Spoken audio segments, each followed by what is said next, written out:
amandemen UUD 1945 bisa terjadi. Bahkan peluangnya besar karena periode selanjutnya kekuatan politik di kubu sebelah jauh lebih kuat. Kalau ada oposisi, sepertinya mereka tidak bisa protes. Mereka tidak akan berdaya karena mayoritas setuju. Kalau sampai itu terjadi, kelompok Oke Gas sudah berjasa menyebabkan ini terjadi. Mereka happy dihibur dengan aksi joget musiman, terharu dengan bansos, dan sekarang gara-gara pilihan mereka, demokrasi makin tidak karuan.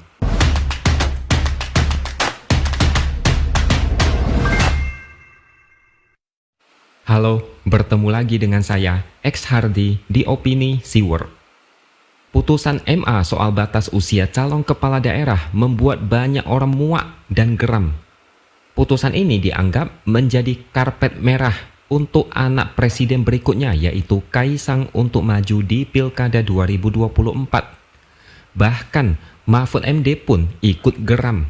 Dia sempat menyebut kata mual dan busuk untuk menggambarkan situasi hukum saat ini. Dia sudah malas komentar soal ini. Kebusukan cara mereka berhukum sudah membuat Mahfud mual. Dia pasrah, terserah mau gimana, hukum sudah dirusak.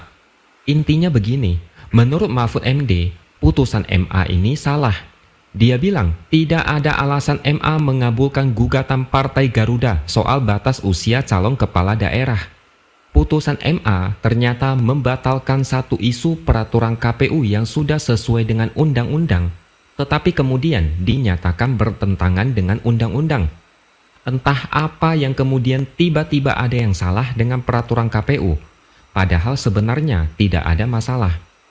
MA juga seharusnya tidak berwenang melakukan judicial review atau membatalkan isi undang-undang.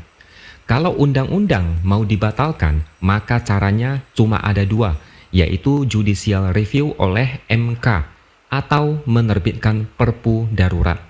Sedangkan putusan MA ini jauh melampaui kewenangan MA. Dia menduga jangan-jangan para hakim tidak bisa membaca pasal 7 ayat 1 karena orang yang membaca ini pasti sudah tahu jawabannya. Saking keselnya Mahfud, dia bilang cara berhukum di Indonesia sudah rusak dan busuk. Dia sudah malas, biarlah makin busuk. Pada akhirnya kebusukan itu suatu saat akan runtuh sendiri. Silakan diteruskan, apa yang mau dilakukan silakan lakukan, mumpung yang bersangkutan masih punya posisi untuk melakukan itu. Pak Mahfud paham hukum, dia mantan ketua MK, pernah menjadi Menko Polhukam yang mengurusi soal hukum. Kalau Mahfud aja sudah gerah dan pasrah, mungkin bisa disimpulkan permainan politik di negara ini sudah dalam tahap parah. Kalau MA tidak berwenang membatalkan sebuah aturan, berarti gugatan usia calon kepala daerah memang sudah dipersiapkan dengan matang. Tidak salah kalau kita menyimpulkan gugatan ini adalah jalan yang dipersiapkan untuk memuluskan langkah satu orang agar bisa bertarung di Pilkada 2024. Kalau seorang Mahfud bisa sampai pasrah, kira-kira rakyat bisa berbuat apa? Lebih pasrah lagi, mereka cuma bisa gigit jari dan menyesal, tapi tetap tidak bisa mengubah keadaan. Kalau ahli hukum sudah bersuara dan menjerit, demokrasi sedang tidak baik-baik saja. Ini alarm bahaya yang bunyinya sudah memekakkan telinga. Saya lihat sampai saat ini masih ada sedikit orang-orang yang fanatik buta dengan situasi ini. Mereka masih bangga menjilat, padahal saya yakin mereka ikut menyesal, tapi terlalu gengsi untuk mengakui. Ego mereka mengalahkan logika berpikir. MK dan sekarang MA membuat ulah yang mengguncang demokrasi. 2 kali hal ini terjadi. Kita pikir semuanya akan berhenti di MK. Tapi ternyata terulang lagi di MA. Ini bukan situasi yang baik-baik saja. Masyarakat cukup dijejali bansos, sehingga mereka diam dan tidak mau peduli. Padahal kalau negara ini bermasalah, mereka duluanlah yang paling menderita. Ada satu lagi kabar yang sangat memprihatinkan. Ketua MPR, Bambang Susatyo atau Bamsud, dia bilang, MPR siap untuk melakukan amandemen UUD 1945. Kata dia, parpol sudah sepakat untuk melakukan amandemen, katanya untuk penyempurnaan dan menata kembali sistem politik dan demokrasi di negara ini. Dia ngomong begini setelah bertemu dengan Amin Rais. Ngapain Amin Rais ada di komplek Parlemen Senayan? Sudah pasti kepingin eksis karena belakangan ini namanya redup. Kayak bapak kurang perhatian. Partainya tidak lolos ke Senayan, tapi masih merasa jadi orang penting. Amin Rais mengaku naif ketika dulu mengubah sistem pemilihan presiden dari tidak langsung menjadi langsung. Karena dulu harapannya supaya bisa menekan politik uang.